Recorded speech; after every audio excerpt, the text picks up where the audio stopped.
Halo teman-teman, kita di video kali ini akan membahas sebuah materi dari computer vision atau pemrograman cerdas digital.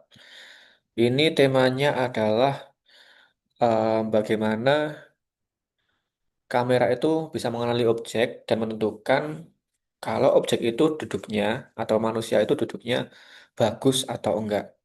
Kenapa kita ngambil tema ini? Kenapa saya ngambil tema ini? Karena kebanyakan saat kita di depan komputer atau PC, saat kerja ataupun main game, itu mungkin kita tanpa sadar posisi kita itu kurang bagus.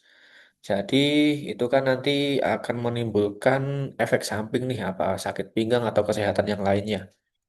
Nah, oleh karena itu, akhirnya di topik kali ini saya ingin membuat sebuah pendeteksi bagaimana posisi duduk itu yang bagus seperti itu. Jadi intinya ini nanti kita batasi untuk posisi duduknya itu dari samping.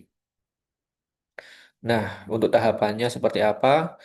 Tahapannya itu yang pertama kita mengumpulkan data gambar atau bisa menggunakan video yang nanti akan dijadikan gambar karena per frame.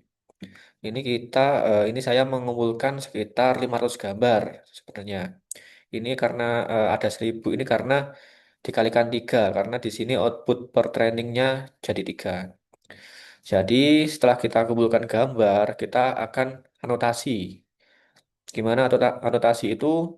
Ya seperti ini kita kotak-kotak ini yang kayak ini biru, ini merah, dan ini nanti ada klasifikasinya sendiri. Kebetulan ini ada dua klasifikasi, ada posisi yang bagus dan juga posisi yang baik dan juga posisi yang buruk seperti itu. Oke, setelah kita anotasikan semuanya, kita jadikan datanya itu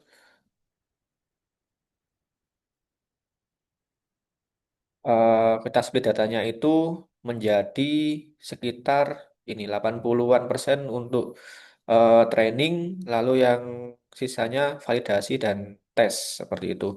Kita bagi, jangan sampai data valid atau data tes ini yang ada yang kosong ya. Lalu setelah kita split, kita lakukan pre-processing.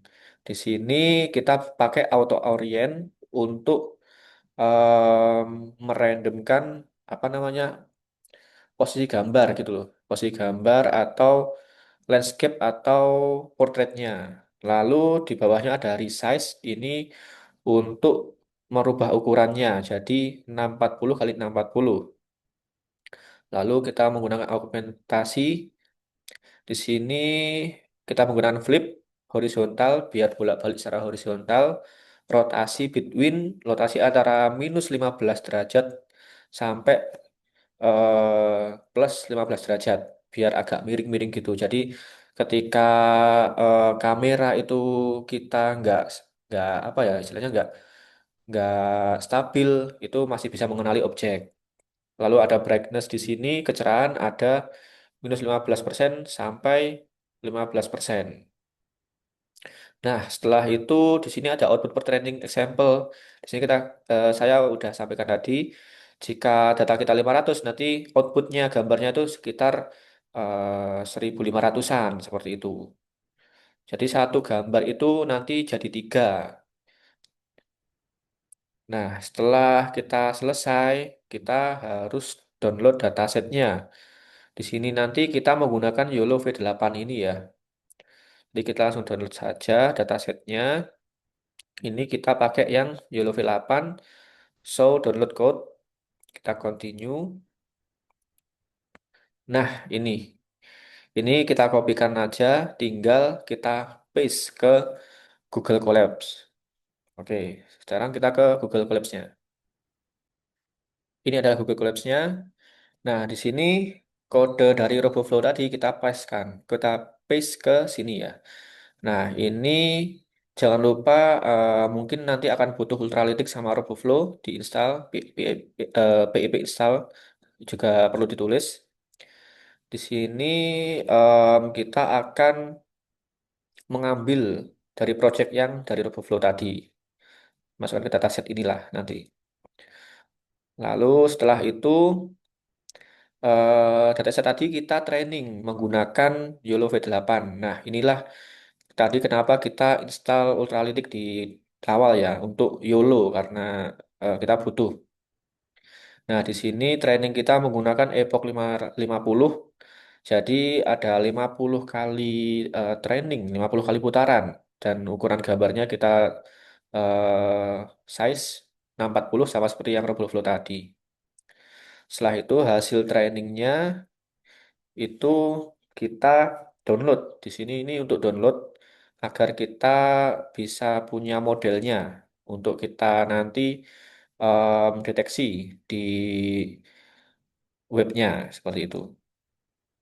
Di sini ini cuma tambahan aja untuk ngecek apakah di sini ada folder training itu. Nah, setelah itu adalah ada gambaran dari grafik atau evaluasi loss dan akurasi. Di sini digambarkan loss-nya itu menurun dari yang di sini sampai di sini itu menurun dengan signifikan. Ini tanda yang bagus. Lalu untuk presisi dan akurasinya pun ini juga naik ini sampai 0,9 ini juga bagus. Lalu file di sini ini menandakan mungkin overfitting ya. Kalau ini nurun dan stabil seperti ini ya mungkin dikatakan ini tidak overfitting. Oke, mungkin untuk gambaran loss dan akurasinya mungkin itu. Next kita akan ke em, view-nya, tampilannya. Nah, ini adalah em, codingan atau script untuk tampilannya. Ini kita pakai Streamlit ya. Jadi di sini kita udah run ini, kita pakai Streamlit. Nah, di sini yang terpenting adalah file base.pt ini. Ini tadi dari mana? Ini dari Collabs tadi ketika kita download setelah kita training dan kita dapat model. Nah, ini nanti yang digunakan oleh YOLO ini sebagai modelnya. YOLO ini nanti akan mendeteksi apakah load modelnya ini berhasil. Kalau berhasil, nanti ada sidebar yang mempunyai tulisan model AI siap seperti itu. Kalau misalnya ini gagal, itu ada error di sini. Nah, di sini ada tombol mulai kamera dan stop kamera untuk trigger kameranya agar kita bisa punya akses atau bisa punya kendali terhadap kamera itu. Kapan matikan, kapan kita start kamera. Nah, di sini ada pengecekan kamera-kamera, apakah gagal membuka atau gagal membaca frame kamera. Tapi jika nanti udah berhasil, kita akan di sini, di bawah di sini. Ini ada fitur untuk mirror kamera.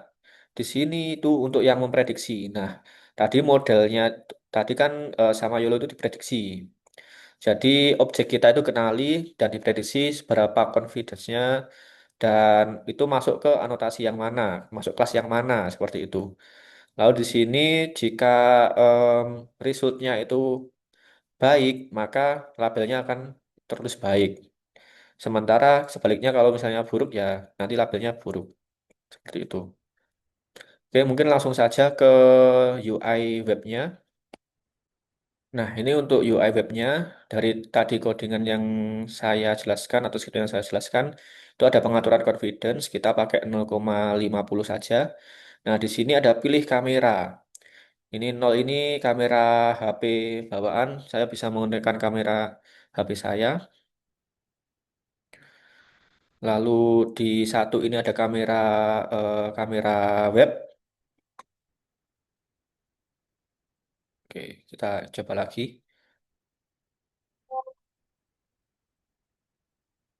Nah, ini kita bisa menggunakan kamera HP. Kita stop kamera. Nah, kalau yang satu ini kita menggunakan kamera web. Nah, untuk yang dua ini kita untuk opsi saja jika ada kamera lebih dari dua ya, dari kamera HP atau kamera web selain itu. Nah, mungkin untuk demonya sendiri ini bisa cek di video berikut ini.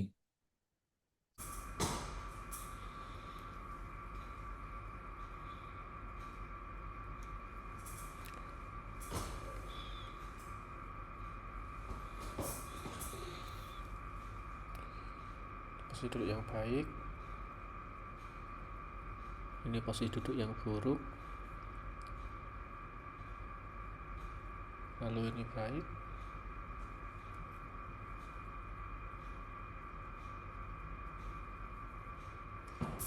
Ini buruk.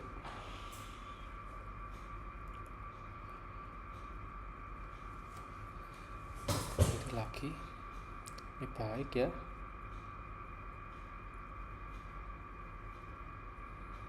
Ini buruk. Ini buruk juga.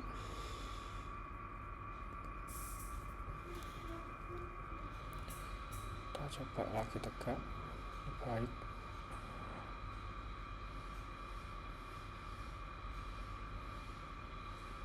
Coba tegak tapi ke depan.